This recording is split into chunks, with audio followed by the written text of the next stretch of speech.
এইখান থেকে বেরিয়ে ওই টুলের পিছন দিকটা নিয়ে এভাবে রাখতে, ঠিক আছে? এই যে 7 পাক হচ্ছে, হ্যাঁ চলো ঘুরতে থাকো। ও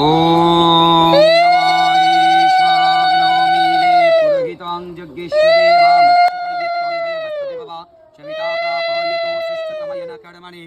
ওম নমঃ অগ্নো অয়াগিবীতায় দেবানাহবদাতয়ে নিয়তা সচ্চিবিঘ্নিশিনাঃ শ্রীতুর্বরেণং ভর্গোদেবস্য দিনা প্রচোদয়াৎ।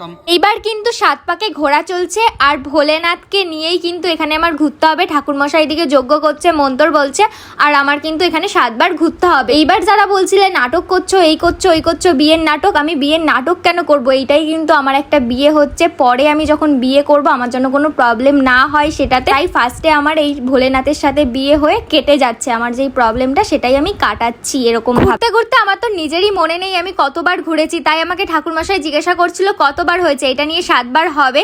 তাই বলছি আমার তো ঠিক মনে নেই, কারণ আমি কিন্তু মন থেকে একদম ঠাকুরমশাইয়ের মন্ত্রগুলো শুনছিলাম আর ঘুরছিলাম, ওই জন্য আমি কিন্তু গুনছিলাম না। তো 7 পাকে তো ঘোরা হয়ে গেল, এবার আমি ভোলেনাথকে এখানে বসিয়ে দিলাম আর এইদিকে যজ্ঞ চলছে। আরও কিন্তু অনেক নিয়ম কানুন আছে, সেগুলো